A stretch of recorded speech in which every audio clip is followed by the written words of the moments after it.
All right. Here we go. Come on now. You can do it. I know YouTube live. I know we're Twitch live. Just waiting to go Facebook live. Yes, there we are. Facebook live. And oh, Twitch, come on. You can do it, Twitch. You can do it. Wow, you're not usually the slow one. I believe in you, though. I know you can do it. So do it. Do it. Come on. There we go. Now we're Twitch live as well. Oh, I have one more candle to light, so if you'll allow me.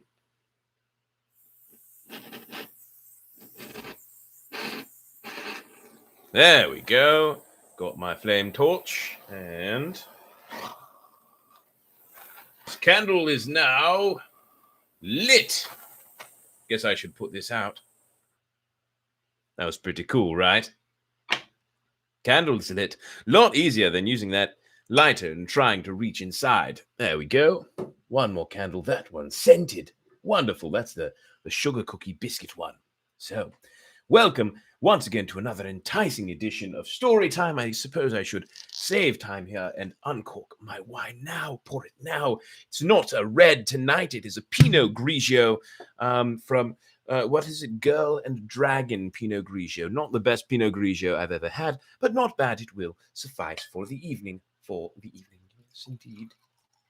So, here we are. A nice glass for tonight. Recork it and have a little more on Wednesday. Yes, it is a delightful Monday evening. And tonight we read chapter 8 of Dracula. A quick hello to everyone. Yes, I see Gloria has joined. Hello, Gloria. Glad you're here on Facebook. 2 people on YouTube, although no one has said hi yet. And still waiting on Twitch. Not sure how many people in total are here, but that is all right. Hello, everybody. Join the Facebook group Storytime with an exclamation point at the end. I will silence my phone. And, so if I get any more notifications and messages like that, it won't bother you. Don't forget also, like the YouTube video and subscribe to my channel, BeeperCorny1, and follow me on Twitch. Brett Doesn't Game, all one word, no punctuation or apostrophes or anything like that. So, anyway, I don't have a lot of time left on my light stream for Twitch. So tonight, it's only 45 minutes left, actually. So what I'm going to do is I'm going to read chapter 8 of Dracula and hope that gets done within 45 minutes. I guess it would be 40 minutes now. And then call it a night. And I will be purchasing probably vMix tomorrow. Because, quite frankly, I thought it was a subscription service, but it's not. It's a one-time purchase, which is a lot more enticing, and it allows me some really cool possibilities, and I can stream on 3 services at once with that. So I can do Facebook, Twitch, and YouTube at the same time, I think, which would be lovely if I could do all at once in one service. Anyway, I will stop chattering. I will have my sip of wine, and I will go forward with the reading for the evening. If you would like a shout out, please be sure to comment on the video on whichever medium you're watching. Hello, Heather. Glad to see you have jumped on YouTube. So that's all for now in regard to all that. In the meantime, let us get back to Dracula, Chapter 8, Mina Murray's Journal. Same day, 11 o'clock p.m. Oh, but I am tired. If it were not that I had made my diary a duty, I should not open it tonight. We had a lovely walk. Lucy, after a while, was in gay spirits, owing, I think, to some dear cows who came nosing toward us in the field close to the lighthouse, and frightened the wits out of us. I believe we forgot everything except, of course, personal fear, and it seemed to wipe the slate clean and give us a fresh start. We had a capital, severe tea at Robin Hood's Bay in a sweet little old-fashioned inn with a bow window right over the seaweed-covered rocks of the Strand. I believe we should have shocked the new woman with our appetites. Men are more tolerant, bless them. Then we walked home with some, or rather many, stoppages to rest, and with our hearts full of a constant dread of wild bulls. Lucy was really tired, and we intended to creep off to bed as soon as we could. The young curate came in, however, and Mrs. Westenra asked him to stay for supper. Lucy and I had both a fight. Lucy and I both had both a fight for it with the dusty miller. I know it was a hard fight on my part, and I am quite heroic. I think that some day the bishops must get together and see about breeding up a new class of curates who don't take supper, no matter how they may be pressed to, and who will know when girls are tired. Lucy is asleep and breathing softly. She has more colour in her cheeks than usual, and looks oh so sweet. If Mr. Holmwood fell in love with her, seeing her only in the drawing-room, I wonder what he would say if he saw her now. Some of the new women writers will some day start an idea that men and women should be allowed to see each other asleep before proposing or accepting, but I suppose the new woman won't condescend in future to accept. She will do the proposing herself, and a nice job she will make of it too. There's some consolation in that. I am so happy tonight because dear Lucy seems better. I really believe she has turned the corner and that we are over her troubles with dreaming. I should be quite happy if I only knew if Jonathan, God bless and keep him. 11th of August, 3 a.m. Dear Diary. Oh, sorry, 3 a.m. Diary again. No, they didn't say Dear Diary back then, please. Diary again. No sleep now, so I may as well write. I'm too agitated to sleep. We have had such an adventure, such an agonizing experience. I fell asleep as soon as I closed my diary. Suddenly I became broad awake and sat up with a horrible sense of fear upon me, and of some feelings of emptiness around me. The room was dark, so I could not see Lucy's bed. I stole across and felt for her. The bed was empty. I lit a match and found that she was not in the room. The door was shut, but not locked, as I had left it. I feared to wake her mother, who has been more than usually ill lately, so threw on some clothes and got ready to look for her. As I was leaving the room, it struck me that the clothes she wore might give me some clue to her dreaming intention. Dressing gown would mean house, dress outside, dressing gown and dress were both in their places. Thank God, I said to myself, she cannot be far, as she is only in her nightdress. I ran downstairs and looked in the sitting room. Not there. Then I looked in all the other open rooms of the house, with an ever-growing fear chilling my heart. Finally, I came to the hall door and found it open. It was not wide open, but the catch of the lock had been caught. The people of the house are careful to lock the door every night, so I feared that Lucy must have gone out as she was. There was no time to think what might happen. A vague, overmastering fear obscured all details. I took a big, heavy shawl and ran out.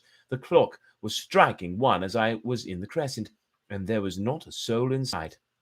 I ran along the north terrace, but could see no sign of the white figure which I expected. At the edge of the west cliff above the pier, I looked across the harbour to the east cliff, in the hope or fear, I don't know which, of seeing Lucy in our favourite seat. There was a bright full moon with heavy black driving clouds, which threw the whole scene into a fleeting diorama of light and shade as they sailed across. For a moment or two I could see nothing, as the shadows of a cloud obscured St. Mary's Church and all around it. Then, as the cloud passed, I could see the ruins of the abbey coming into view, and as the edge of the narrow band of light, as sharp as sword cut, moved along, the church and the churchyard became gradually visible. Whatever my expectation was, it was not disappointed, for there, on our favourite seat, the silver light of the moon struck a half-reclining figure, snow-white. The coming of the cloud was too quick for me to see much. The shadow shut down on the light almost immediately, but it seemed to me as though something dark stood behind the seat with a white figure shown and bent over it. What it was, whether man or beast, I could not tell. I did not wait to catch another glance, but flew down the steep steps to the pier, and along by the fish market to the bridge, which was the only way to reach the east cliff. The town seemed as dead, for not a soul did I see. I rejoiced that it was so, for I wanted no witness of poor Lucy's condition. The time and distance seemed endless, and my knees trembled and my breath came laboured as I toiled up the endless steps to the abbey. I must have gone fast, and yet it seemed to me as if my feet were weighed with lead, and as though every joint in my body were rusty. When I got almost to the top, I could see the seat of the white figure. for I was now close enough to distinguish it even through the spell of shadows. There was undoubtedly something long and black bending over the half-reclining white figure. I called in fright, "Lucy! Lucy!" and something raised a head, and from where I was I could see a white face and a red, gleaming eyes. Lucy did not answer, and I ran to the entrance of the churchyard. As I entered, the church was between me and the seat, and for a minute or so I lost sight of her. When I came in view again, the cloud had passed, and the moonlight struck so brilliantly that I could see Lucy half reclining with her head lying over the back of the seat. She was quite alone, and there was not a sign of any living thing about. When I bent over her, I could see that she was still asleep. Her lips were parted, and she was breathing, not softly as usual with her, but in long, heavy gasps, as though striving to get her lungs full at every breath. As I came close, she put up her hand in her sleep and pulled the collar of her night-dress close around her throat. Whilst she did so, there came a little shudder through her, as though she felt the cold. I flung the warm shawl over her and drew the edges tight around her neck, for I dreaded lest she should get some deadly chill from the night air, unclad as she was. I feared to wake her all at once, so in order to have my hands free that I might help her, I fastened the shawl at her throat with a big safety pin, but I must have been clumsy by my anxiety and pitched or pricked her with it, for by and by, when her breathing became quieter, she put her hand to her throat again and moaned. When I had carefully when I had her carefully wrapped up, I put my shoes on her feet and then began very gently to wake her. At first she did not respond, but gradually she became more and more uneasy in her sleep, moaning and sighing occasionally. At last, as time was passing fast, and for many other reasons, I wished to get her home at once. I shook her more forcibly, till finally she opened her eyes and awoke. She did not seem surprised to see me, as, of course, she did not realize all at once where she was.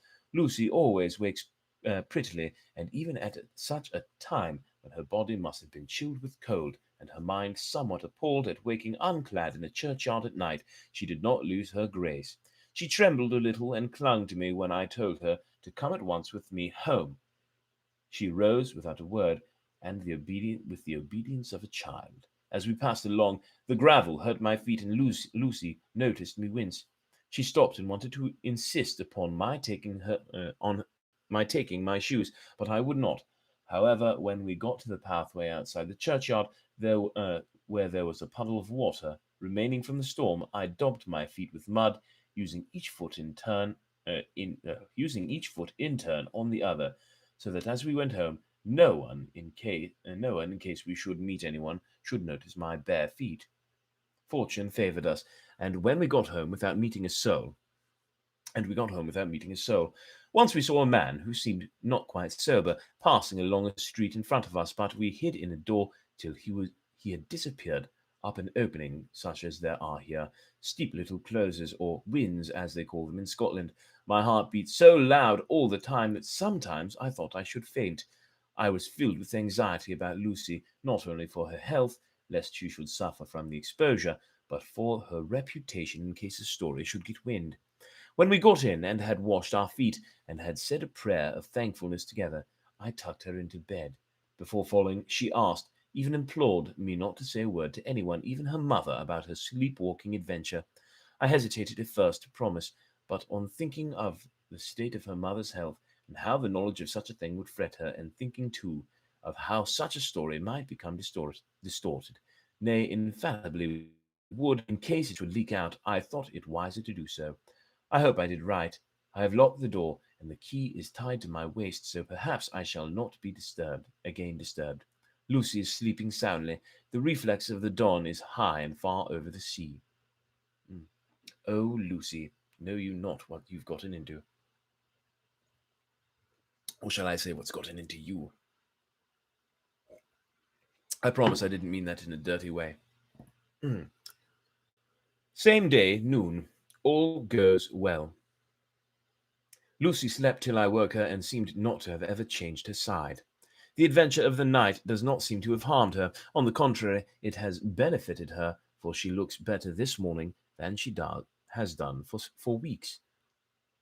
I was sorry to notice that my clumsiness with the safety pin hurt her. Indeed, it might have been serious, for the skin of her throat was pierced. I must have pinched up a piece of loose skin and have transfixed it, for there are two little red points with little red points like pinpricks, and on the band of her nightdress was a drop of blood. I agonized and was concerned about it. She laughed and petted me and said she did not even feel it. Fortunately, it cannot leave a scar, as it is so tiny. Same day, night. We passed a happy day. The air was clear and the sun bright, and there was a cool breeze. We took our lunch to Mulgrave Woods, Mrs. Westenra driving by the road, and Lucy and I walking by the cliff path and joining her at the gate. I felt a little sad myself, for I could not but feel how absolutely happy it would have been had Jonathan been with me. But there, I must only be patient. In the evening we strolled in the casino terrace and heard some good music by Sfor and Mackenzie, and went to bed early. Lucy seems more restful than she has been for some time, and fell asleep at once. I shall lock the door and secure the key the same as before, although I do not expect any trouble tonight. No, you don't, do you, Mina? Do you, Mina? 12th of August. My expectations were wrong. I wonder why. For twice during the night I was wakened by Lucy trying to get out. That's why. She seemed even in her sleep to be a little impatient at finding the door shut, and went back to bed under a sort of protest. I woke with the dawn and heard the birds chirping outside the window. Lucy woke too, and I was glad to see was even better than on the previous morning. All her old gaiety of manner seemed to have come back, and she came and snuggled in beside me and told me all about Arthur. I told her how anxious I was about Jonathan, and then she tried to comfort me. Well, she succeeded somewhat, for though sympathy can't alter facts, it can help to make them more bearable. 13th of August, another quiet day, and to bed with the key on my wrist as before. Again I awoke in the night and found Lucy sitting up in bed, still asleep, pointing to the window. I got up quietly and, pulling aside the blind, looked out. It was brilliant moonlight, and the soft effect of the light over the sea and sky, merged together in one great silent mystery, was beautiful beyond words. Between me and the moonlight flitted a great bat, coming and going in great whirling circles. Once or twice it came quite close, but was, I suppose, frightened at seeing me, and flitted away across the harbour toward the abbey. When I came back from the window, Lucy had lain down again and was sleeping peacefully. She did not stir again all night. 14th of August. On the East Cliff, reading and writing all day. Lucy seems to have become as much in love with the spot as I am, and it is hard to get her away from it when it is time to come home for lunch or tea or dinner. This afternoon she made a funny remark. We were coming home for dinner and had come to the top of the steps up from the West Pier and stopped to look at the view as we generally do. The setting sun, low down in the sky, was just dropping behind Kettleness. The red light was thrown over on the East Cliff and the old abbey, and seemed to bathe everything in a beautiful rosy glow.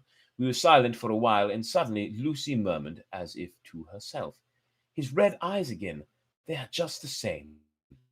Such an odd expression, coming apropos of nothing, that it quite startled me. I slewed around a little so as to see Lucy well without seeming to stare at her, and saw that she was in half-dreamy state, with an odd look on her face that I could not quite make out, so I said nothing, but followed her eyes. She appeared to be looking over at our own seat, whereon was a dark figure seated alone. I was a little startled myself, for it seemed for an instant as if the stranger had eyes like burning flames, but a second look dispelled the illusion. The red sunlight was shining on the windows of St. Mary's Church behind our seat, and as the sun dipped, there was sufficient change in the refraction and reflection to make it appear as if the light moved. I called Lucy's attention to the peculiar effect, and she became herself with a start, but she looked sad all the same. It may have been that she was thinking of that terrible night up there. We never referred to it, so I said nothing, and we went home to have dinner. Lucy had a headache and went early to bed. I saw her asleep and went out for a little stroll myself. I walked along the cliffs to the westward, and was full of sweet sadness, for I was thinking of Jonathan. When coming home, it was then bright moonlight, so bright that, though the front of our part of the crescent was in shadow, everything could be well seen. I threw a glance up at our window and saw Lucy's head leaning out. I thought that perhaps she was looking out for me, so I opened my handkerchief and waved it. She did not notice or make any movement whatever. Just then the moonlight crept round an angle of the building, and the light fell on the window, where distinctly was Lucy with her head lying up against the against the side of the window sill, and her eyes shut. She was fast asleep, and by her, seated on the window sill, was something that looked like a good-sized bird. I was afraid she might get a chill, so I ran upstairs, but as I came into the room, she was moving back to her bed, fast asleep and breathing heavily. She was holding her hand to her throat, as though to protect it from cold. I did not wake her, but tucked her up warmly. I have taken care that the door is locked and the window securely fastened. She looks so sweet as she sleeps, but she is paler than is her wont, and there is a drawn, haggard look under her eyes which I do not like. I fear she is fretting about something. I wish I could find out what it is. 15th of August. Rose later than usual. Lucy was languid and tired, and slept on after we had been called. We had a happy surprise at breakfast. Arthur's father is better and wants the marriage to come off soon. Lucy is full of a quiet joy, and her mother is glad and sorry at once. Later on in the day she told me the cause. She is grieved. She is grieved to lose Lucy at her very own, but is rejoiced that she is soon to have someone to protect her. Poor, sweet, dear lady. She confided to me that she has got her death warrant. She has not told Lucy and made me promise secrecy. Her doctor told her that within a few months at most she must die, for her heart is weakening. At any time, even now, a sudden shock would be almost sure to kill her. Ah, we were wise to keep from her the affair of the dreadful night of Lucy's sleepwalking. 17th of August. No diary for 2 whole days. I've not had the heart to write. Some sort of shadowy pall seems to be coming over our happiness. No news from Jonathan, and Lucy seems to be growing weaker, whilst her mother's hours are numbering to a close. I do not understand Lucy's fading away, as she is doing. She eats well and sleeps well, enjoys the fresh air, but all the time the roses in her cheeks are fading, and she gets weaker and more languid by the day. At night I hear her gasping as if for air. I keep the key of our door always fastened to my wrist at night, but she gets up and walks about the room and sits at the open window. Last night I found her leaning out when I woke up, and when I tried to wake her, I could not. She was in a faint. When I managed to restore her, she was as weak as water, and cried silently between long, painful struggles for breath.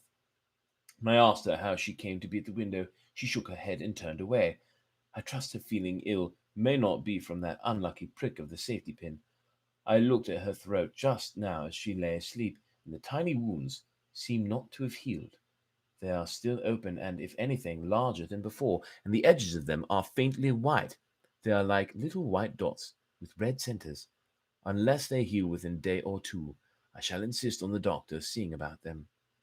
Letter Samuel F. Billington and Son, Solicitors, Whitby, to Messengers Carter, Patterson and Company, London, 17th of August. Dear Sirs, herewith please receive invoice of goods sent by Great Northern Railway. Since same are to be delivered at Carfax, near Purfleet, immediately on receipt at Goods Station, King's Cross. The house is at present empty, but enclosed please find keys, all of which are labelled. You will please deposit the boxes, 50 in number, from which form the consignment in the partially ruined building forming part of the house and marked A on rough diagram enclosed. Your agent will easily recognize the locality, as it is in the ancient chapel of the mansion. The goods leave by the train at 9:30 tonight, and will be due at King's Cross at 4:30 tomorrow afternoon. As our client wishes the delivery made as soon as possible, we shall oblige by your having teams ready at King's Cross at the time named, and forthwith conveying the goods to destination. In order to obviate any delays possible through any routine requirements as to pay in your departments, we enclose a check herewith for £10, receipt of which please acknowledge. Should the charge be less than this amount, you can return balance. If greater, we shall at once send check for difference on hearing from you. You are to leave the keys on coming away in the main hall of the house, where the proprietor may get them on his entering the house by means of his duplicate key. Pray do not take us as exceeding the bounds of business courtesy in pressing you and always to use the utmost expedition. We are, dear sirs, faithfully yours, Samuel F. Billington and Son. Letter, Messenger Carter Patterson and Company, London to Messenger Billington and Son, Whitby. 21st of August. Dear Sirs, we beg to acknowledge £10 received and to return cheque £1, 17S9D, whatever those numbers are. Amount of overplus as shown in receipted account herewith. Goods are delivered in exact accordance with instructions and keys left in parcel in main hall as directed. We are, dear sirs, yours respectfully, Pro Carter, Patterson and Co. Company, I suppose. Moving forward, Mina Murray's journal. Oh, yes, back to Mina. Goodness, it's a long bit tonight. 18th of August. I am happy today and right sitting on the seat in the churchyard. Lucy is ever so much better. Last night she slept well all night and did not disturb me once. The roses seem coming back already to her cheeks, though she is still sadly pale and wan-looking. If she were in any way anemic, I could understand it, but she is not. She is in gay spirits and full of life and cheerfulness.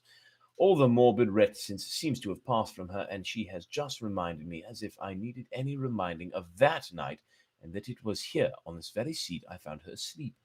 As she told me, she tapped playfully with the heel of her boot on the stone slab and said, "My poor little feet didn't make much noise then." I dare say poor old Mr. Swales would have told me that it was because I didn't want to wake up Geordie. As she was in such a communicative humour, I asked her if she had dreamed at all that night. Before she answered, that sweet puckered look came into her forehead, which Arthur, I call him Arthur from her habit, says he loves, and indeed I don't wonder that he does. Then she went on in a half-dreaming kind of way, as if trying to recall it herself. I didn't quite dream, but it all seemed to be real. I only wanted to be here in this spot. I don't know why, for I was afraid of something. I don't know what. I remember, though, I suppose I was asleep, passing through the street and over the bridge. A fish leapt as I went by, and I leaned over to look at it, and I heard a lot of dogs howling. The whole town seemed as if it must be full of dogs, all howling at once, as I went up the steps. Then I had a vague memory of something long and dark with red eyes, just as we saw in the sunset, and something very sweet and very bitter all around me at once, and then I seemed sinking into deep green water, and there was a singing in my ears, as I have heard that there is to drowning men, and then everything seemed passing away from me. My soul seemed to go out from my body and float around the air. I seem to remember that once the West Lighthouse was right under me, and then there was a sort of agonizing feeling as if I were in an earthquake, and I came back and found you shaking my body. I saw you do it before I felt you. Then she began to laugh. It seemed a little uncanny to me, and I listened to her breathlessly. I did not quite like it, and thought it better not to keep her mind on the subject. So we drifted on to other subjects, and Lucy was like her old self again. When we got home, the fresh breeze had braced her up, and her pale cheeks were really more rosy. Her mother rejoiced when she saw her, and we all spent a very happy evening together. 19th of August. Joy, joy, joy, although not all joy. At last, news of Jonathan. The dear fellow has been ill. That is why he did not write. I am not afraid to think it or say it now that I know. Mr. Hawkins sent me on the letter and wrote himself, oh, so kindly. I am to leave in the morning, go over to Jonathan, and to help to nurse him if necessary, and to bring him home. Mr. Hawkins says it would not be a bad thing if we were to be married out there. I have cried over the good sister's letter till I can feel it wet against my bosom where it lies. It is of Jonathan, and must be next to my heart, for he is in my heart. My journey is all mapped out, and my luggage ready. I am only taking one change of dress. Lucy will bring my trunk to London, and keep it till I send for it may be that I must write no more. I must keep it to say to Jonathan, my husband. The letter that he has seen and touched must comfort me till we meet. Letter, Sister Agatha, Hospital of St. Joseph in St. Mary, Budapest, to Miss Wilhelmina Murray. 12th of August. Dear Madam, I write by desire of Mr. Jonathan Harker, who is himself not strong enough to write, though progressing well, thanks to God and Saint Joseph and Saint Mary. He has been under our care for nearly 6 weeks, suffering from a violent brain fever. He wishes me to convey his love and to say that by this post I write for him to Mr. Peter Hawkins, Exeter, to say, with his dutiful respects, that he is sorry for his delay and that all of his work is completed. He will require some few weeks' rest in our sanatorium in the hills, but will return then. He wishes me to say that he has not sufficient money with him, but that he would like to pay for his staying here so that others who need shall not be wanting for help. Believe me, yours with sympathy and all blessings, Sister Agatha. P.S. My patient being asleep, I open this to let you know something more.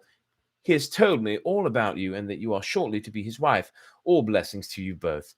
He has had some fearful shock, so says our doctor, and in his delirium his ravings have been dreadful, of wolves and poison and blood, of ghosts and demons, and I fear to say of what. Be careful with him always, that there may be nothing to excite him of this kind for a long time to come. The traces of such an illness as his do not lightly die away. We should have written long ago, but we knew nothing of his friends, and there was on him nothing that anyone could understand.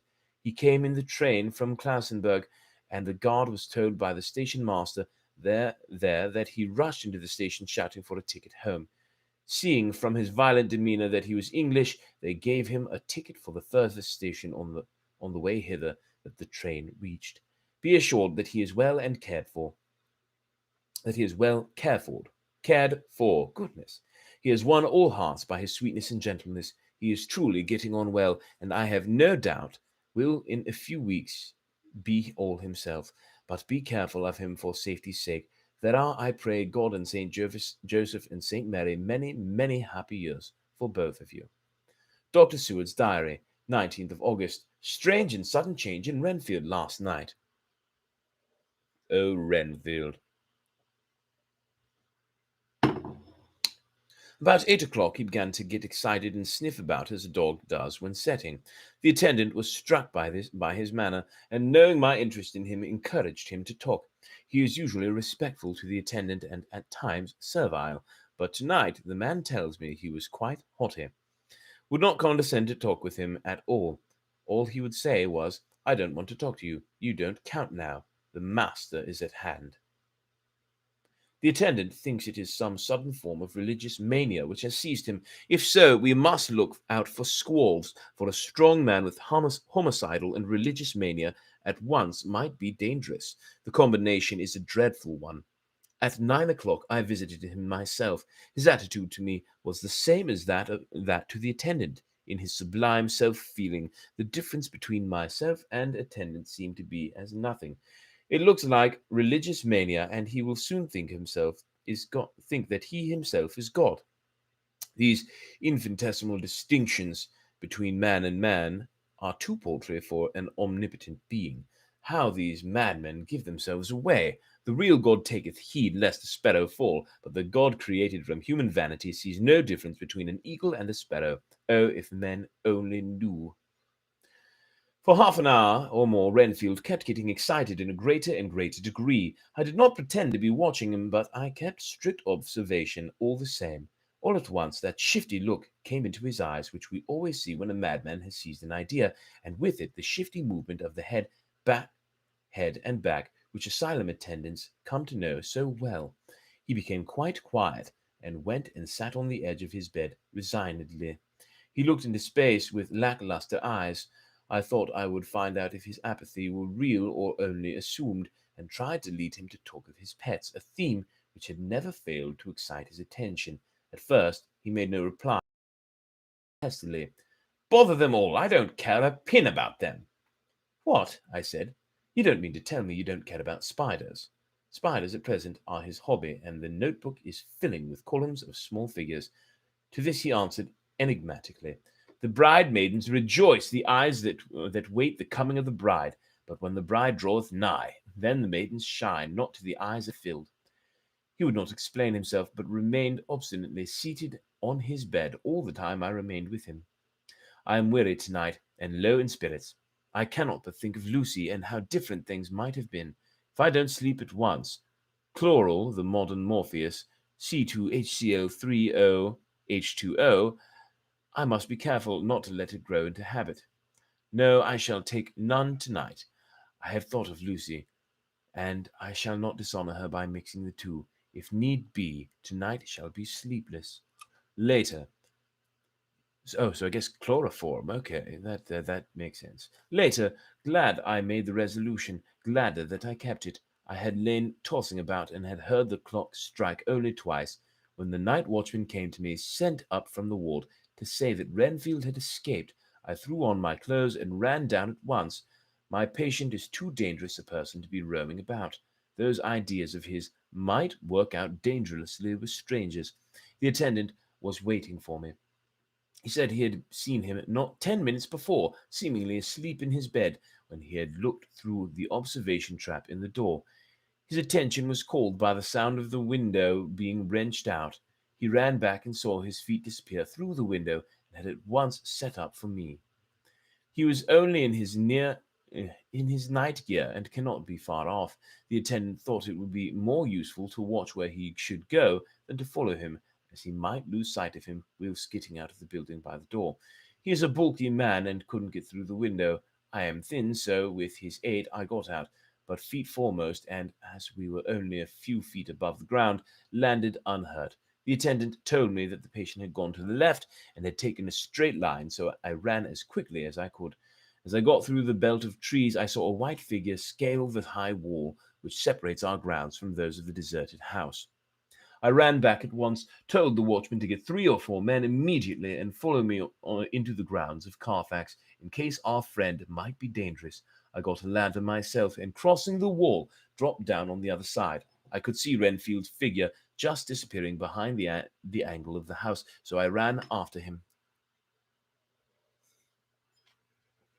On the far side of the house, I found him pressed close against the old iron-bound oak door of the chapel. He was talking apparently to someone, but I was afraid to go near enough to hear what he was saying, lest I might frighten him, and he should run off. Chasing an errant swarm of bees is nothing to following a naked lunatic when the fit of escaping is upon him. After a few minutes, however, I could see that he did not take note of anything around him, and so ventured to draw nearer to him, the more so as my men had now crossed the wall and were closing him in. I heard him say, "I am here to do your bidding, master. I am your slave, and you will reward me, for I shall be faithful. I have worshipped you long and afar off. Now that you are near, I await your commands, and you will not pass me by, will you, dear master, in your distribution of good things?" He is a selfish old beggar, anyhow. He thinks of the loaves and fishes even when he believes he is in a real presence. His manias make a startling combination. When we closed in on him, he fought like a tiger. He's immensely strong, for he was more like a wild beast than a man. I never saw a lunatic in such a paroxysm of rage before, and I hope I shall not again. It is a mercy that we have found out his strength and that his danger in good time. With strength and determination like his, he might have done wild work before he was caged. He is safe now, at any rate. Jack Sheppard himself couldn't get free from the strait waistcoat that keeps him restrained, and he's chained to the wall in the padded room. His cries are at times awful, but the silences that follow are more deadly still, for he means murder in every turn and movement. Just now he spoke coherent words for the first time. "I shall be patient, master. It is coming, coming, coming." So I took the hint and came to. I was too excited to sleep, but this diary has quieted me, and I feel I shall now get some sleep tonight. And that, dear listeners/readers, is the end for tonight. It looks like I have only 5 minutes remaining for the stream, so let me end hastily. I will finish my wine. Give my hellos. Hello, Jerry. Hello, Mum. Hello, Crystal. On YouTube, hello again, Heather, and hello again, Gloria, and nobody in the chat for what's it called. So I don't run out of time. I will say this: make sure you join the Facebook group Storytime! At the end. Make sure you like the video on YouTube and follow me at BeeperCorny1, and make sure you follow me on Twitch as well. Brett Doesn't Game, all one word, no exclamation points. So there we have it. That is the end of Dracula for this evening. I will see you again tomorrow with Storytime. We will be continuing Holes. Until then, I bid you adieu, dear readers / listeners. I bid you adieu. So, did you have a good time? Did you have fun? Make sure you comment. So leave a comment and I can give you more shout outs. And please invite your friends so they know as well, because, you know, we're having a good time here, and the more, the merrier. So, like I said, good night and see you next time.